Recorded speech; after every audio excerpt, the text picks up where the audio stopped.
ಸಂಸ್ಥೆ ಐಎಸ್ಐ ಮುಖ್ಯಸ್ಥ lieutenant general Mohammad Asim ಮಲಿಕ್ರನ್ನ ಎನ್ಎಸ್ಎ ಹೆಚ್ಚುವರಿ ಜವಾಬ್ದಾರಿಯನ್ನು ನೀಡಿತ್ತು. ತುರ್ತು ಅಧಿವೇಶನ ಉದ್ದೇಶವೇನು? ಭಾರತ ಪಹಲ್ಗಾಮ್ ದಾಳಿ ಪ್ರತೀಕಾರದ ಶಪಥ ಮಾಡಿದೆ. ಯಾವುದೇ ಕ್ಷಣದಲ್ಲಾದರೂ ಪಾಕ್ ಮೇಲೆ ಮುಗಿಬೀಳುತ್ತೆ. ಸದ್ಯ ಪಾಕ್ಗೆ ಆರ್ಥಿಕ ಹೊಡೆತ ನೀಡುವ ಕೆಲಸ ಮಾಡಿದೆ. ಪಾಕ್ ಹರಿಯುತ್ತಿದ್ದ ಎಲ್ಲಾ ನದಿ ನೀರು ಒಪ್ಪಂದ ರದ್ದು ಮಾಡಲಾಗಿದೆ. ವಾಯು, ಬಂದರು, ವಾಘಾ ಅಟ್ಟಾರಿ ಗಡಿ ಬಂದ್ ಮಾಡಿದೆ. ವ್ಯಾಪಾರ, ಡಿಜಿಟಲ್ ಸ್ಟ್ರೈಕ್, ಪಾಕ್ ಪ್ರಜೆಗಳಿಗೆ ಗೇಟ್ ಪಾಸ್, ಸಾರ್ಕ್ ವೀಸಾ ವಿನಾಯಿತಿ ನಿಷೇಧ, ಪಾಕ್ ರಾಜತಾಂತ್ರಿಕರ ವಾಪಸ್ ಪಡೆದಿರುವುದು ಪಾಕಿಸ್ತಾನಕ್ಕೆ ನಿದ್ದೆಗೆಡಿಸಿದೆ. ತ್ರಿಶಂಕು ಸ್ಥಿತಿಯಲ್ಲಿ ಸಿಲುಕಿದ ಪಾಕ್ ಪ್ರಧಾನಿ. ಪಾಕಿಸ್ತಾನದಲ್ಲಿರುವ ಶಹಬಾಜ್ ಶರೀಫ್ ಸರ್ಕಾರ ಜನರಿಂದ ಆಯ್ಕೆಯಾದ ಸರ್ಕಾರ ಅಲ್ಲ, ಆದರೆ ಒಮ್ಮತದ ಪ್ರಧಾನಿಯಾಗಿ ಸರ್ಕಾರ ನಡೆಸ್ತಾ ಇದ್ದಾರೆ. ಹೀಗಾಗಿ ಪ್ರಧಾನಿ ಮೋದಿ ಸರ್ಕಾರ ತೆಗೆದುಕೊಂಡ ರೀತಿಯಲ್ಲಿ ಏಕಪಕ್ಷೀಯವಾಗಿ ನಿರ್ಧಾರ ತೆಗೆದುಕೊಳ್ಳುವುದು ಕಷ್ಟ. ಹೀಗಾಗಿ ಶರೀಫ್ ಸರ್ಕಾರ ತುರ್ತು ಅಧಿವೇಶನವನ್ನ ಕರೆದಿದೆ.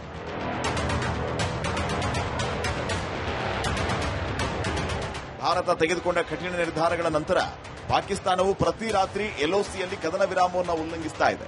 ಸತತ 10ನೇ ಬಾರಿ ಜಮ್ಮು ಮತ್ತು ಕಾಶ್ಮೀರದ ಕುಪ್ವಾರ, ಬಾರಾಮುಲ್ಲಾ, ರಾಜೌರಿ, ಸುಂದರ್ಬಾನಿ ಮತ್ತು ಅಕ್ನೂರ್ ವಲಯಗಳಲ್ಲಿ ಪಾಕಿಸ್ತಾನದಿಂದ ಗುಂಡಿನ ದಾಳಿ ನಡೆದಿದ್ದು, ಇದಕ್ಕೆ ಭಾರತೀಯ ಸೇನೆಯು ಸೂಕ್ತ ಪ್ರತ್ಯುತ್ತರ ನೀಡಿದೆ.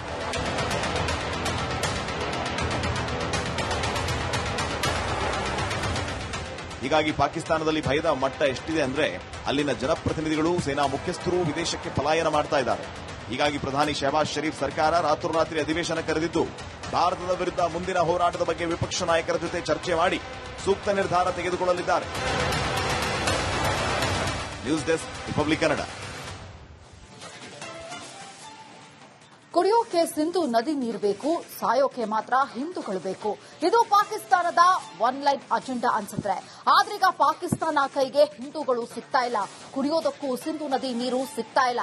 ಈ ಮಧ್ಯೆ ಬಾಗ್ಲಿಹಾರ್ ಅನ್ನೋ ಅಣೆಕಟ್ಟನ್ನ ಬಂದ್ ಮಾಡಿರುವಂತಹ ಭಾರತ ಪಾಕಿಗಳಿಗೆ ಮತ್ತೊಂದು ಶಾಕ್ ಅನ್ನ ನೀಡಿದೆ. ಪಾಕಿಸ್ತಾನದ ಜಲವಿದ್ಯುತ್ ಮೂಲವಾಗಿರುವಂತಹ ಅಣೆಕಟ್ಟು ಬಂದ್ ಆದರೆ ಭವಿಷ್ಯದಲ್ಲಿ ಪಾಕಿಸ್ತಾನಕ್ಕೆ ತೀವ್ರ ವಿದ್ಯುತ್ ಕ್ಷಾಮ ಎದುರಾಗುವಂತಹ ಸಾಧ್ಯತೆ ಕೂಡ ಎದುರಾಗಿದೆ. ಭಾರತ ಸಿಂಧು ನದಿಯ ಮತ್ತೆರಡು ಅಣೆಕಟ್ಟೆ ಬಂದ್. ಪಹಲ್ಗಾಮ್ ಉಗ್ರ ದಾಳಿ ಬಳಿಕ ಭಾರತ ಮತ್ತು ಪಾಕಿಸ್ತಾನ ನಡುವೆ ಉದ್ವಿಗ್ನತೆ ಉಲ್ಬಣಿಸಿದೆ. ಇತ್ತ ಪಾಕಿಸ್ತಾನಕ್ಕೆ ಭಾರತ ಸರ್ಕಾರ ಮತ್ತೊಂದು ಶಾಕ್ ನೀಡಿದೆ. ಈಗಾಗಲೇ ಸಿಂಧು ನದಿಯ ನೀರು ನಿಲ್ಲಿಸಿರೋ ಭಾರತ ಇದೀಗ ಪಾಕಿಸ್ತಾನಕ್ಕೆ ಮತ್ತೊಂದು ಆಘಾತ ನೀಡಿದೆ. ಬಾಗ್ಲಿಹಾರ್ ಅಣೆಕಟ್ಟು ಸೇರಿದಂತೆ 2 ಅಣೆಕಟ್ಟುಗಳ ನೀರನ್ನ ನಿಲ್ಲಿಸಿದೆ.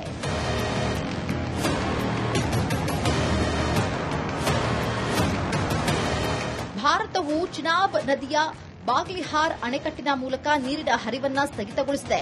ಅಲ್ಲದೆ ಝೇಲಂ ನದಿಯ ಕಿಶನ್ ಗಂಗಾ ಅಣೆಕಟ್ಟನ್ನ ಮುಚ್ಚುವುದಕ್ಕೆ ಸಿದ್ದತೆ ನಡೆಸಿದೆ. ಈ 2 ಅಣೆಕಟ್ಟುಗಳು ಜಲ ವಿದ್ಯುತ್ ಕೇಂದ್ರಗಳಾಗಿದ್ದು, ಭಾರತದ ನಡೆಯಿಂದ ಪಾಕಿಸ್ತಾನ ಮತ್ತೆ ಕಂಗಾಲಾಗಲಿದೆ. ಸಿಂಧು ನೀರು ನಿಲ್ಲಿಸಿ ಏನ್ ಮಾಡ್ತೀರಿ? ಮೌಲಾನಾ ಅರ್ಷದ್ ಮದನಿ ವಿವಾದಿತ ಹೇಳಿಕೆ. पानी को कोई बंद करता है, बंद कर दो पानी को बाबा. पानी आज से थोड़ा ही पता नहीं कितने हजार साल से सतलज, बयास, रावी, चुनाब, जहलुम बह रहे हैं. वहां जाकर के वो दरिया सिंध बन जाते. आसान है इन दरियाओं को कहां ले जाओगे? कोई आसान काम है? मेरा कोई मुतालबा सरकार से नहीं है. प्यार और मोहब्बत की हुकूमत होनी चाहिए.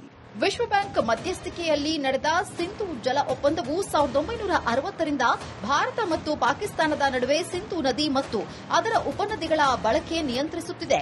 ಆದರೆ ಭಾರತ ಆ ಒಪ್ಪಂದ ರದ್ದು ಮಾಡಿಕೊಂಡು ಪಾಕಿಸ್ತಾನಕ್ಕೆ ನೀರು ಹರಿಸದಿರುವುದಕ್ಕೆ ನಿರ್ಧರಿಸಿದೆ.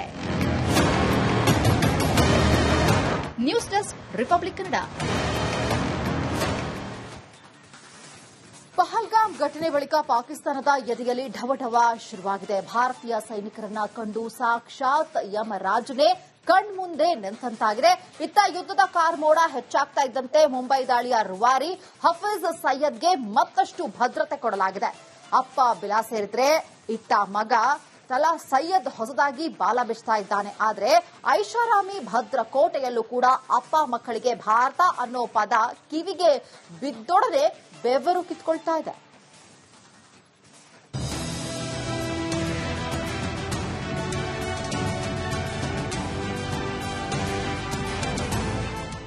ಭಾರತ ಎಂಬ ಮದಗಜವನ್ನ ಕೆಣಕುವುದು ಅಂದ್ರೆ ತನಗೆ ತಾನೇ ಸುಪಾರಿ ಕೊಟ್ಟಂತೆ ಅಂತ ಪಾಕ್ಗೆ ಚೆನ್ನಾಗಿ ಗೊತ್ತಿದೆ. ಆದರೂ ಪದೇ ಪದೇ ಭಾರತವನ್ನ ಕೆಣಕುತ್ತಲೇ ಇದೆ. ಉಗ್ರರ ಫ್ಯಾಕ್ಟರಿಯಾಗಿರುವ ಪಾಕಿಸ್ತಾನ ವಿಧ್ವಂಸಕ ದಾಳಿ ನಡೆಸುವವರಿಗೆ ಭದ್ರತೆಯನ್ನ ನೀಡುತ್ತೆ. ಗನಂಧಾರಿ ಕೆಲಸ ಮಾಡಿದ್ದಾರೆ ಎಂಬಂತೆ ಸೆಕ್ಯೂರಿಟಿ ನೀಡುತ್ತೆ. ಭಾರತ ಪಾಕಿಸ್ತಾನ ನಡುವೆ ಯುದ್ಧದ ಕಾರ್ಮೋಡ ಇರುವ ಹಿನ್ನೆಲೆ ಮುಂಬೈ ದಾಳಿಯ ರೂವಾರಿ ಹಫೀಜ್ ಸಯ್ಯದ್ಗೆ ಸೆಕ್ಯೂರಿಟಿ ಮತ್ತಷ್ಟು ಟೈಟ್ ಮಾಡಿದೆ. ಇದರಿಂದ ಅಪ್ಪ ಬಿಲ ಸೇರಿದ್ರೆ ಮಗ ಹೊಸದಾಗಿ ಬಾಲ ಬಿಚ್ಚಿದ್ದಾನೆ. ಅಪ್ಪ ಬಿಲ ಸೇರಿದ, ಮಗ ಹೊರಬಂದ.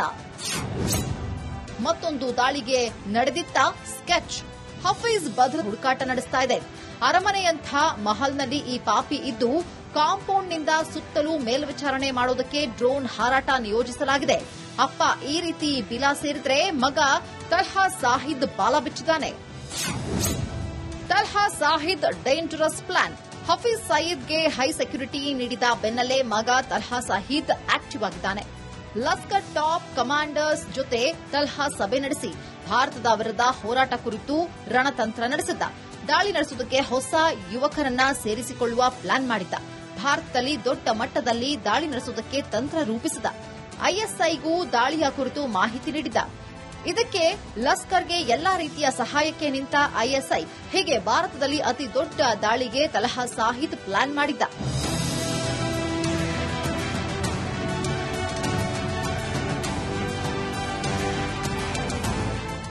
ಉಗ್ರ ದಾಳಿ ನಡೆಸಿ ಅಪ್ಪ ಬಿಲ ಸೇರಿದ್ರೆ ಭಾರತದಲ್ಲಿ ವಿಧ್ವಂಸಕ ಕೃತ್ಯ ನಡೆಸುವುದಕ್ಕೆ ಮಗ ಎಂಟ್ರಿ ಕೊಟ್ಟಿದ್ದಾನೆ. ಈತನ ಬಾಲವನ್ನ ಭಾರತ ಕಟ್ ಮಾಡಲಿದೆ. News desk, republic Kannada. ಸಂಸ್ಥೆ ಐಎಸ್ಐ ಮುಖ್ಯಸ್ಥ ಲೆಫ್ಟಿನೆಂಟ್ ಜನರಲ್ ಮೊಹಮ್ಮದ್ ಅಸೀಂ ಮಲಿಕ್ರನ್ನ ಎನ್ಎಸ್ಎ ಹೆಚ್ಚುವರಿ ಜವಾಬ್ದಾರಿಯನ್ನು ನೀಡಿತ್ತು. ತುರ್ತು ಅಧಿವೇಶನ ಉದ್ದೇಶವೇನು?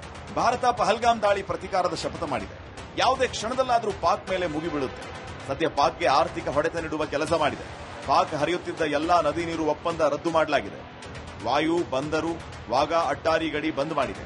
ವ್ಯಾಪಾರ, ಡಿಜಿಟಲ್ ಸ್ಟ್ರೈಕ್, ಪಾಕ್ ಪ್ರಜೆಗಳಿಗೆ ಗೇಟ್ ಪಾಸ್, ಸಾರ್ಕ್ ವೀಸಾ ವಿನಾಯಿತಿ ನಿಷೇಧ, ಪಾಕ್ ರಾಜತಾಂತ್ರಿಕರ ವಾಪಸ್ ಪಡೆದಿರುವುದು ಪಾಕಿಸ್ತಾನಕ್ಕೆ ನಿದ್ದೆಗೆಡಿಸಿದೆ.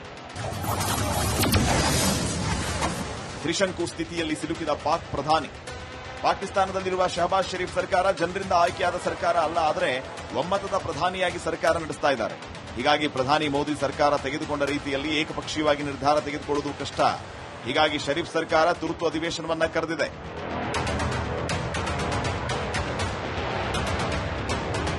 ಭಾರತ ತೆಗೆದುಕೊಂಡ ಕಠಿಣ ನಿರ್ಧಾರಗಳ ನಂತರ ಪಾಕಿಸ್ತಾನವು ಪ್ರತಿ ರಾತ್ರಿ ಎಲ್ಒಸಿಯಲ್ಲಿ ಕದನ ವಿರಾಮವನ್ನು ಉಲ್ಲಂಘಿಸ್ತಾ ಇದೆ. ಸತತ 10ನೇ ಬಾರಿ ಜಮ್ಮು ಮತ್ತು ಕಾಶ್ಮೀರದ ಕುಪ್ವಾರಾ, ಬಾರಾಮುಲ್ಲಾ, ರಾಜೌರಿ, ಸುಂದರ್ಬಾನಿ ಮತ್ತು ಅಖ್ನೂರ್ ವಲಯಗಳಲ್ಲಿ ಪಾಕಿಸ್ತಾನದಿಂದ ಗುಂಡಿನ ದಾಳಿ ನಡೆದಿದ್ದು, ಇದಕ್ಕೆ ಭಾರತೀಯ ಸೇನೆಯು ಸೂಕ್ತ ಪ್ರತ್ಯುತ್ತರ ನೀಡಿದೆ.